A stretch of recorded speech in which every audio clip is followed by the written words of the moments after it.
Xin chào quý anh chị và các bạn đang xem chuyên mục kiến thức sức khỏe trên kênh Tumi TV. Khi chúng ta xem các bộ phim kinh dị hay tâm lý tội phạm, chắc hẳn mọi người từng nghe tới một nhân vật mang hai hay nhiều nhân cách, dường như tồn tại nhiều con người khác nhau trong cùng một cơ thể.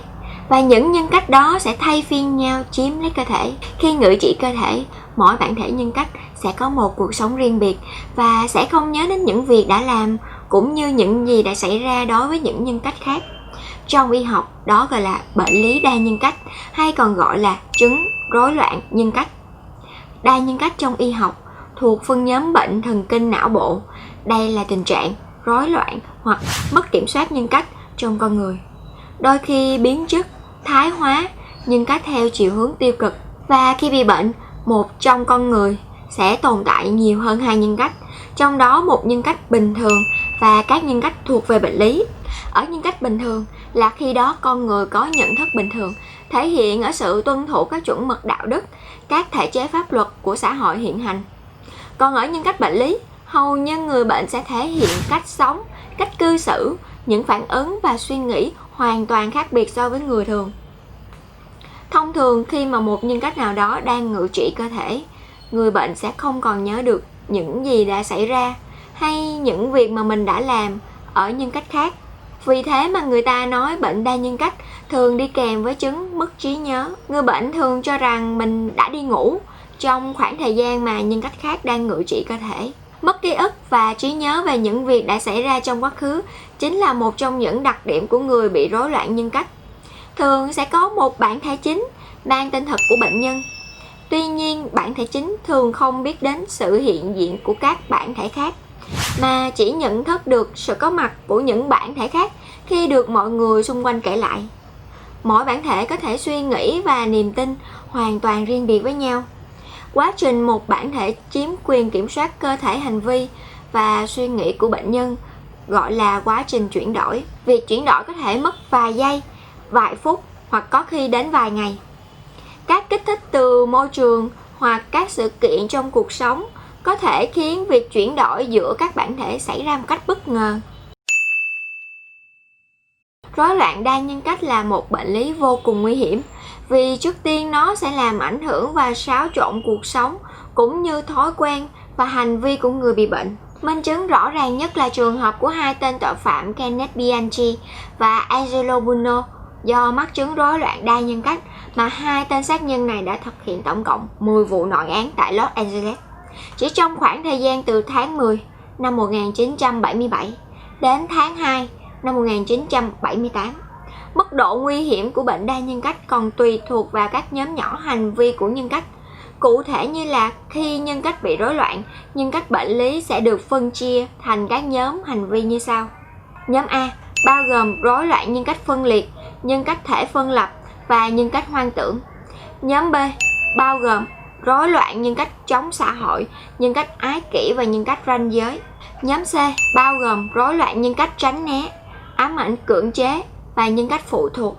Và mình sẽ giải thích cụ thể đặc tính của các loại nhân cách này ở trong một video khác. Về nguyên nhân của bệnh đa nhân cách, y học chưa chỉ ra được nguyên nhân chắc chắn hình thành bệnh đa nhân cách. Tuy nhiên có một số giả thuyết được đặt ra. Theo thống kê thì bệnh xảy ra nhiều hơn ở những người từng trải qua những tổn thương sâu sắc quá sức chịu đựng ở thời thơ ấu, như là bị ngược đãi, bị đánh đập, bị lạm dụng về mặt tâm lý, thiếu sự quan tâm chăm sóc của cha mẹ, nên họ đã phải tự bảo vệ bản thân mình bằng cách tách mình ra khỏi những trải nghiệm quá bạo lực hoặc quá đau đớn.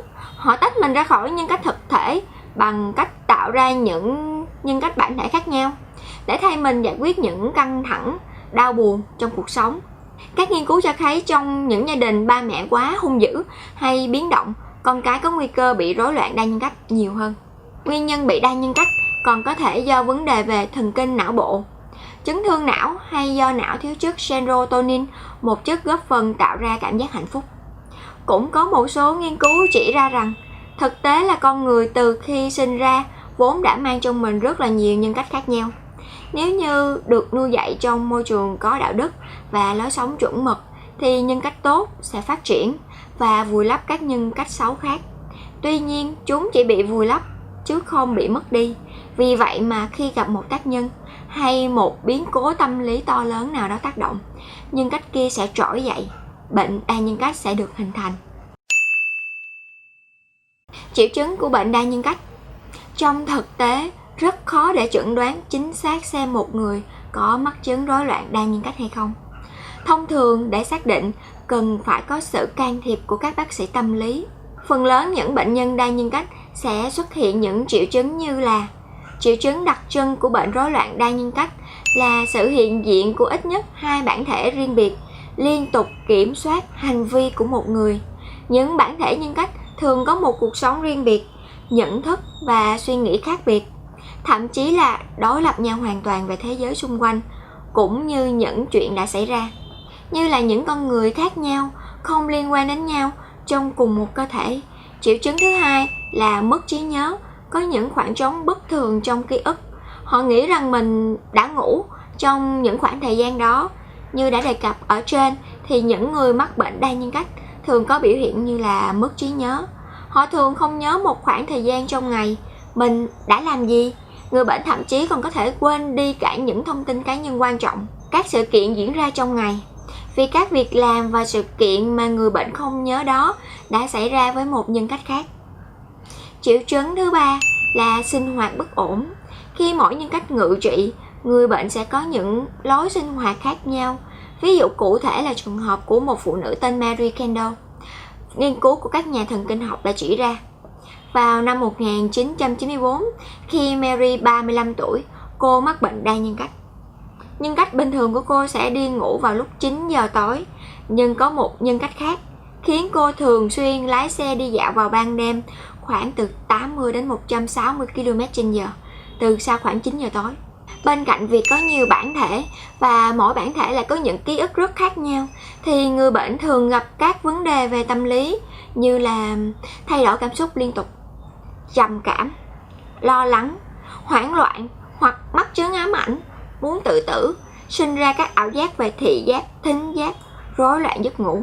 Nếu bạn cảm thấy mình có các triệu chứng kể trên thì hãy đến bác sĩ tâm lý để được giúp đỡ.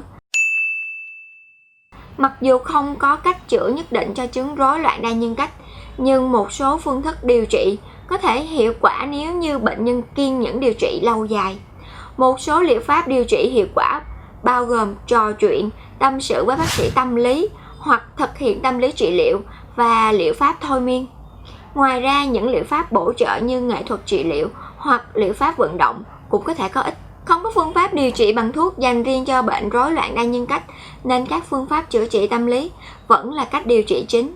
Nếu kiên trì điều trị đúng hướng, người rối loạn nhân cách vẫn có thể thoát khỏi những mảnh ghép ám ảnh để trở thành người có ích cho xã hội. Hy vọng với những thông tin trên sẽ giúp mọi người hiểu thêm về bệnh đa nhân cách. Rối loạn đa nhân cách thực sự là một cuộc chiến đối với những ai mắc bệnh chứ không chỉ là ảo tưởng. Chúc quý anh chị và các bạn luôn vui khỏe. Chào tạm biệt và hẹn gặp lại ở video tiếp theo.